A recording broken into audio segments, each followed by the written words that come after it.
Za Archolos. Zawsze przebierasz się za ścierwojada, jak miewasz u siebie gości? Ścierwojada? O bogowie! Z Jornem wszystko w porządku? Widzisz, tu jest problem.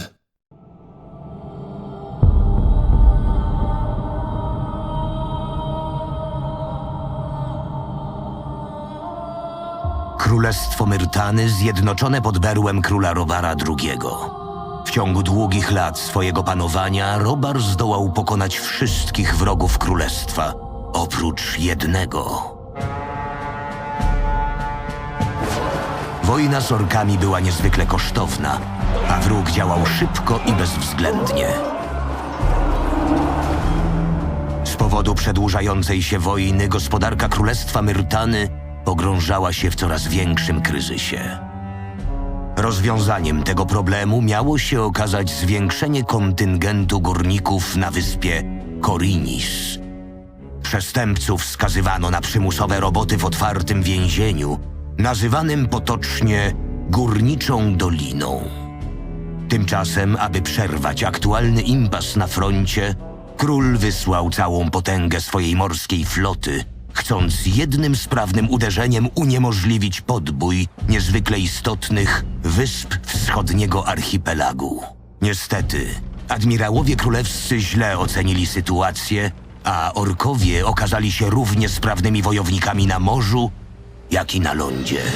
Flota Myrtany w ciągu kilku godzin wylądowała na dnie oceanu, a cenę tej porażki miała ponieść stolica regionu, pobliska wyspa Archolos. Chcąc zachować kontrolę nad regionem, król nakazał konfiskatę każdego statku mogącego przemieścić wojska na front, w tym całej floty gildii kupieckiej Araxos.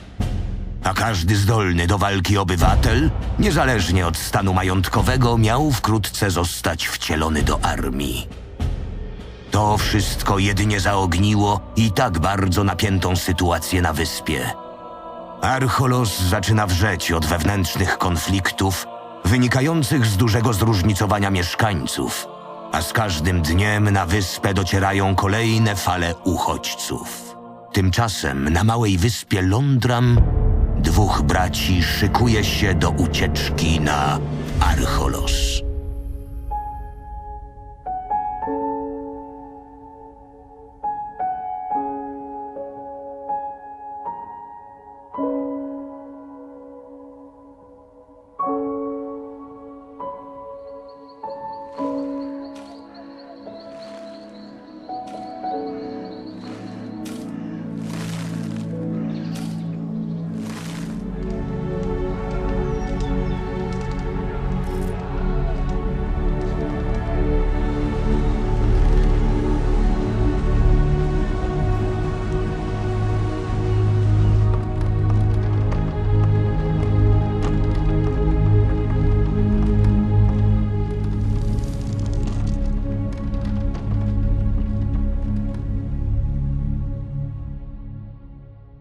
Słyszałem, jak kapitan wydawał rozkazy swoim ludziom.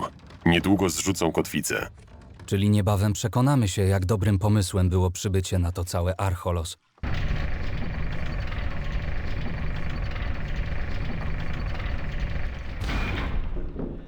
Ty, łysy! Tak, do ciebie mówię.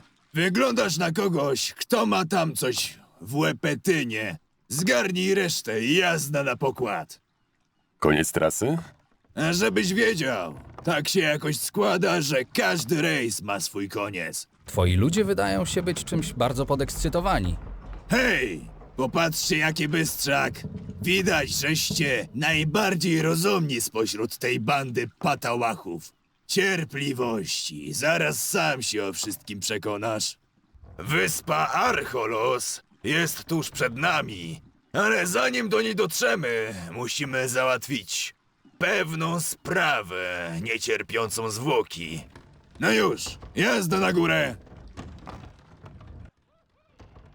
Cieszę się, szczury lądowe, że nie zmarnowaliście zbyt wiele mojego cennego czasu i w miarę sprawnie wyleźliście na pokład. Jako człowiek na wskroś uczciwy, razem z moją załogą wywiązaliśmy się z naszej części umowy i dotarliśmy do wyznaczonego miejsca. Chwila! Do brzegu jeszcze kawałek.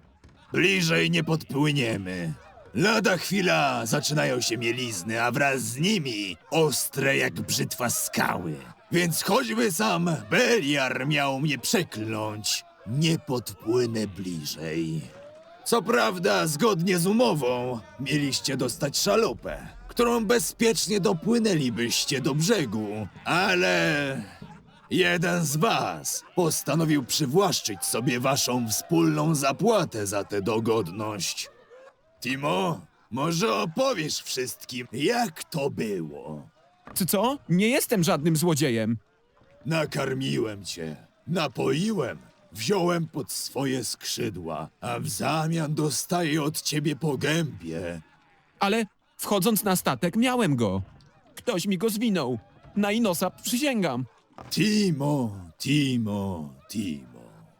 Chciałem się z tobą dogadać, jak dwaj ceniący sobie honor mężczyźni. Ale skoro wolisz mnie obrażać, to będę musiał rozwiązać sprawę w inny sposób. Za burtę z nim! Niech zajmie się nim morze. Co? Wy cholery jedne! Zostałem wrobiony, sukinsyny. No, a teraz z pozostałymi zróbcie to samo. Chwila, my nie mamy z tym nic wspólnego. Timo miał zapłacić za was wszystkich. Jeśli masz przy sobie coś cennego, daj mi to, a dostaniecie szalupę. Tak myślałem. Panowie, czyńcie honory. Miłej kąpieli, szczury lądowe.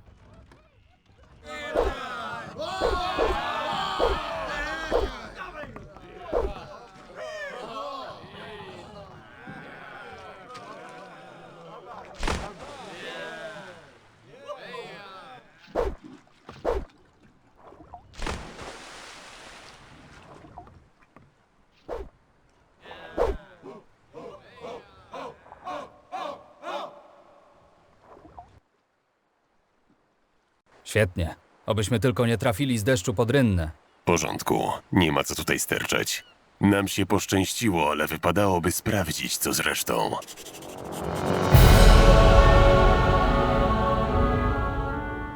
Widzę, że jednak udało wam się przeżyć. Został ktoś jeszcze na plaży? Tylko trupy. No trudno. Gdy wygrzebywaliście się na ląd, zdążyłem zrobić rozeznanie. W pobliżu jest jaskinia, w której będziemy bezpieczni. Powinniśmy iść dalej. A gdzie ty niby chcesz iść? Znasz w ogóle te okolice? Bo ja nie. I nie mam zamiaru kończyć w brzuchu jakiejś leśnej bestii. Byłem raz na Archolos jako dziecko. Poza tym z pokładu statku widziałem ujście rzeki. Musi być niedaleko. Jeśli pójdziemy wzdłuż niej, to możliwe, że natkniemy się na wioskę Silbach, w której mieszka nasz wuj. Jako dziecko? Równie dobrze wioska może być spalona, a wuj zarżnięty przez orków. Najbezpieczniej jest zostać tutaj i poczekać do świtu. Idę z tobą, bracie. Wiedziałem, że podejmiesz rozsądną decyzję, bracie. Ktoś jeszcze wyrusza z nami do wioski? Dobrze, rozumiem. Miejmy nadzieję, że wszyscy spotkamy się ponownie już w wiosce.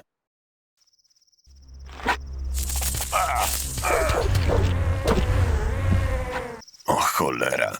Mocno mnie dziabnął, sukinsyn. Wszystko w porządku? Tak, to tylko draśnięcie. Na zwykłe draśnięcie mi to nie wyglądało. Muszę przyznać, że te krwiopijce kąsają mocniej niż u nas. Jeśli pójdziemy dalej wzdłuż tej ścieżki, na pewno dotrzemy do ludzi. No dobra, nie musicie tu tak stać, możecie wejść. Najlepiej będzie, jak pójdziecie od razu do tutejszej karczmy.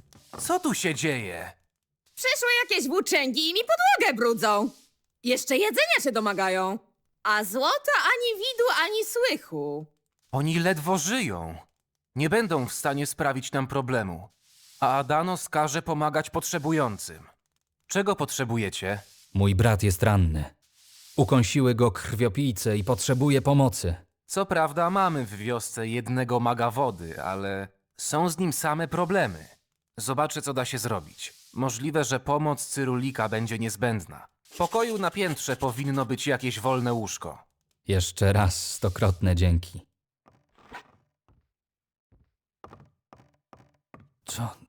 Co się dzieje? Wybacz, że budzę cię tak wcześnie, ale do wioski dotarła właśnie reszta waszych towarzyszy. Opowiedzieli nam dokładnie to samo, co ty, więc wartownicy wpuścili ich bez większych problemów.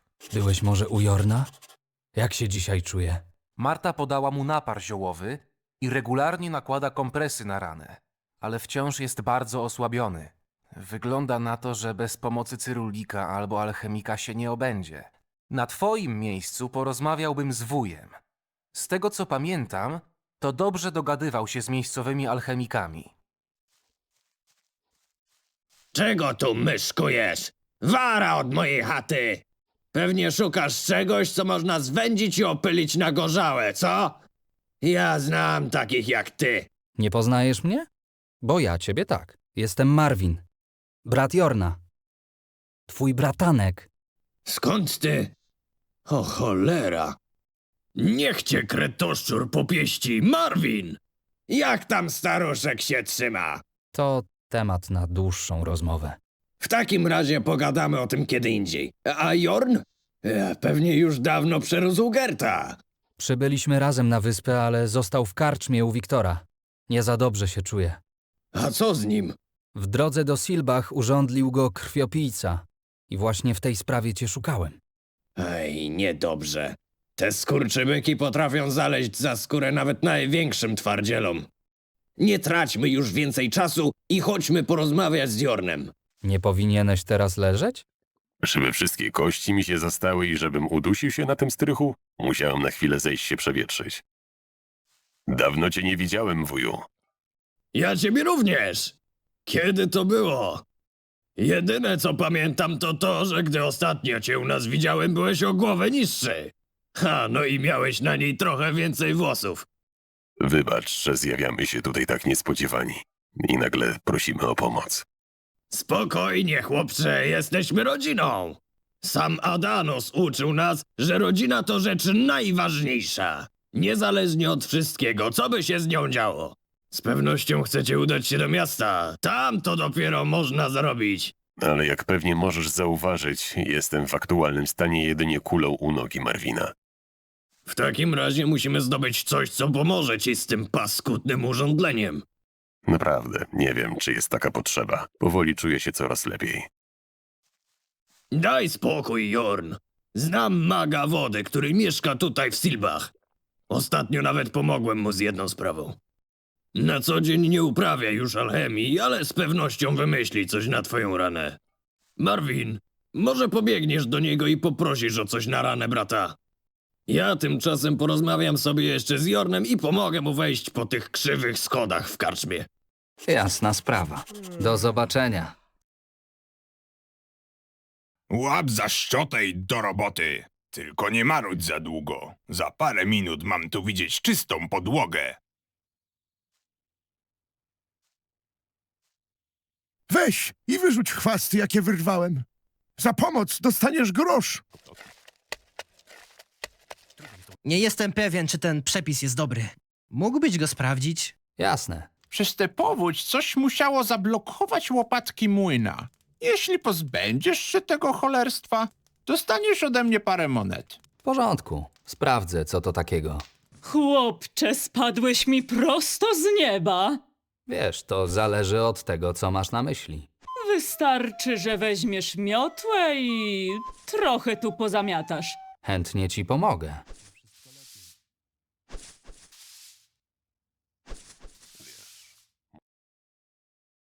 Przychodzę po lekarstwo dla mojego brata. Mówiłem już przynajmniej ze 100 razy. Nie będę zajmował się ranami każdego farmera. Dość już się naważyłem eliksirów. Przysłał mnie Kurt. Podobno jesteś mu winny przysługę. Ach, Kurt, znowu czegoś chce. Raz mi pomógł i teraz chyba do końca życia będzie mnie męczył z tymi przysługami. Dobrze, mów, czego dokładnie potrzebujesz. Mój brat został ukąszony przez krwiopijcę. Możesz mu jakoś pomóc? Mogę przygotować dla twojego brata specjalny opatrunek ziołowy. Będę potrzebował do tego kilku świeżych roślin. Sporządzę ci listę wszystkich potrzebnych składników. Zapytaj Riordiana. Może pomoże ci je znaleźć i rozpoznać. Oto zebrane rośliny. Powinny być wciąż świeże. To już sam ocenię. A teraz odejdź. Potrzebuję chwili spokoju, by się tym zająć. Wróć za kilka godzin. Już miałem sam sprawdzić, co z tobą i Lokwarem. Dostałeś coś na rany Jorna? Zanim poszedł się zdrzemnąć, mówił, że czuje się już lepiej. Ale podobno swędzenie jest bardzo uciążliwe. Opatrunek będzie gotowy dopiero za kilka godzin. W takim razie mamy chwilę, by usiąść sobie nad naszą spokojną rzeką i złowić kilka soczystych ryb. Chodź, znam miejsce, gdzie dobrze biorą. Jesteśmy na miejscu. Rzeka ma tutaj idealną głębokość i ryby praktycznie same wpadają na wędkę. Trzymaj i sam spróbuj.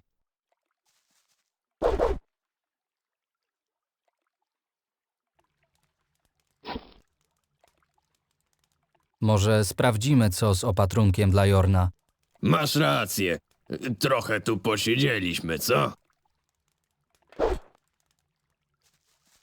Nie martw się. To, że nie udało ci się złowić żadnej ryby, nie znaczy, że nie masz do tego talentu. Nie zrażaj się. Na zachętę masz tu moje. Odwiedzę Lokwara i zapytam go o ten opatrunek. Mam do niego jeszcze pewną własną sprawę. Marvin, jesteś wreszcie. Nie powinieneś obierać teraz rzepy albo odpoczywać? Chodź, krótki spacer z pewnością dobrze mi zrobi. Czasami po prostu trzeba to rozchodzić. Jesteśmy na miejscu. W końcu mamy chwilę, by odpocząć od zgiełku tej wioski i wszystkich nieprzychylnych spojrzeń. Pamiętam, jak jeszcze dobrych 20 lat temu przybyliśmy tutaj wraz z rodzicami w odwiedziny u wuja. Wszystko było jakieś takie inne. Ojciec też jeszcze wtedy był inny. W takim razie wypijmy za tych, których z nami już nie ma.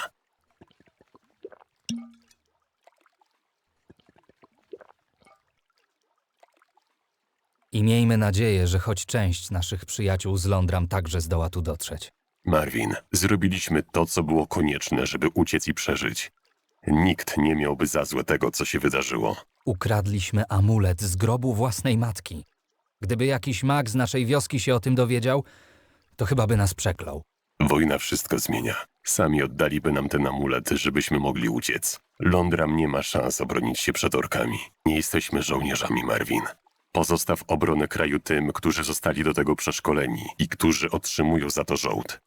Napijmy się za nich i ich walkę. Niech zapewnią Myrtanie lepsze jutro.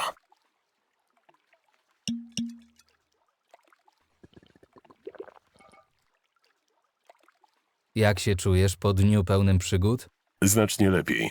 Dobrze było w końcu zakosztować zwykłego wioskowego życia. Dopijemy to wino i wrócę do łóżka. Wypocznę jeszcze trochę i kto wie, może ruszymy do miasta. Nigdy nie miałem okazji zobaczyć tej metropolii. Z opowiadań wiem, że nic w całym królestwie nie może się z nim równać. Mam tylko nadzieję, że w porcie będą potrafili przyrządzić ryby tak jak na naszym Londram. Napijmy się jeszcze. Za Londram!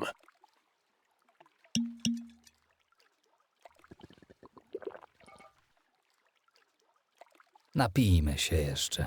Za Archolos!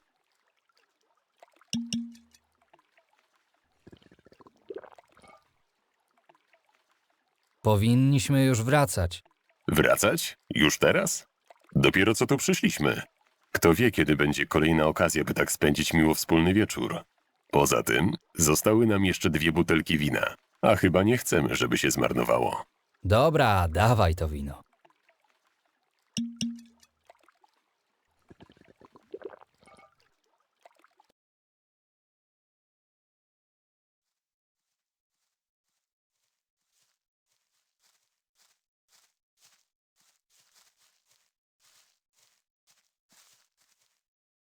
W końcu się obudziłeś. Widzę, że wczoraj nieźle sobie pofolgowaliście. Gdy dotarliście tu w nocy, byliście całkiem pijani i cali przemoczeni. Co wyście robili? Jorn stwierdził, że potrzebuje trochę rozchodzić to ukąszenie, a później dotarliśmy nad rzekę, otworzyliśmy Butelkę wina i tak jakoś wyszło. Nie tłumacz się już, Marvin. Młodość rządzi się swoimi prawami, ale nie jesteście już dzieciakami. To, co zrobiliście, było bardzo nieodpowiedzialne.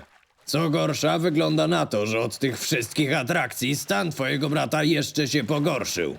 Czemu ja się na to zgodziłem? Nie ma co popadać w panikę. Ja zostanę z Jornem i będę go doglądał, a ty spróbujesz zdobyć jakieś mocne lekarstwo. W wiosce przebywa mag wody Lokfar, ale śmiem wątpić, żebyś dostał u niego jakiś specyfik na przypadłość twojego brata. Tutaj trzeba wiedzy jakiegoś porządnego alchemika, a jedyny jaki przychodzi mi do głowy to Bodowin. Gdzie go znajdę? Wyjdź z wioski w kierunku miasta. Gdy miniesz kotlinę z kaskadami, jego pracownia będzie tuż na wprost. Mój brat został urządlony przez krwiopijcę w pobliżu wioski Silbach. Jego stan zaczął się znacznie pogarszać. Potrzebujemy dla niego lekarstwa. Wygląda na to, że mam wszystko, czego potrzeba do sporządzenia odtrutki. Jej przygotowanie zajmie mi chwilę. Pewnie opróżnię swój magazyn z większości rzadkich specyfików. Kiedy mikstura będzie gotowa? Masz szczęście, że eliksir dla twojego brata jest skończony. Jedyne, co nam zostało, to go wypróbować. Przecież to eliksir dla mojego brata. Czemu ja mam go pić? Jeśli nie interesuje cię to, czy mikstura nie wywoła żadnych efektów ubocznych. Dobra, dawaj to.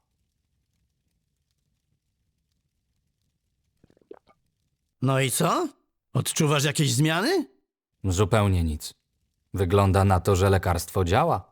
Być może objawy wystąpią dopiero za chwilę. Na pewno wszystko w porządku? Tak, tylko jedno nie daje mi spokoju.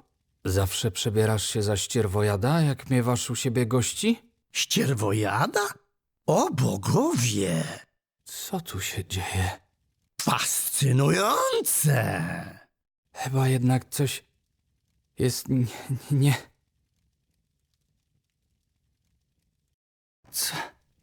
Co się stało? Spokojnie, chłopcze. Wygląda na to, że dawka była za mocna. Będę musiał ją nieco osłabić przed kolejnymi eksperymentami. Jak długo byłem nieprzytomny? Kilka godzin, może dzień. Dokładnie nie wiem, nie liczyłem. Możesz dać mi już eliksir dla mojego brata? Właśnie. Gdzie ja go położyłem?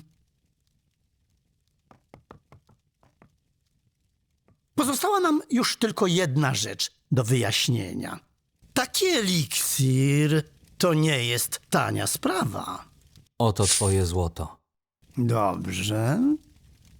A teraz daj mi spokój. Mamy mnóstwo pracy. Co tu robią ci wszyscy ludzie?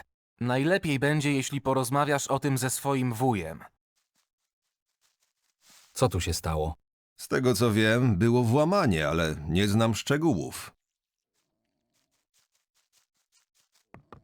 Jesteś nareszcie! Gdzie ty się włóczyłeś, gdy byłeś najbardziej potrzebny? Co się stało?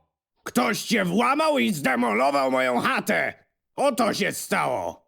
Mówiłem ci przecież, że idę do Bodowina po lekarstwo. Wygląda na to, że musieli od dłuższego czasu obserwować mój dom. Dokładnie wiedzieli, kiedy chata będzie pusta. Z Jornem wszystko w porządku? Widzisz, tu jest problem. Jorn zniknął. Co? Jak to zniknął? Nie mam pojęcia. Wiem tyle samo co ty. Wróciłem do chaty, zastałem ten bałagan, a po Jornie ani śladu. W takim razie trzeba to komuś zgłosić. Może wartownicy będą wiedzieli, co robić. Nie głupi pomysł, ale znając ich, wątpię, żeby kiwnęli palcem bez oficjalnego nakazu z góry. Jedyną osobą, która w tej sprawie może faktycznie coś zdziałać, jest starszy wioski. W końcu to on podejmuje wszystkie decyzje w Silbach. Ty w tym czasie idź popytać ludzi. Nie wierzę, żeby nikt nie widział ani nie słyszał, jak wywlekają z chaty takiego wielkiego chłopa.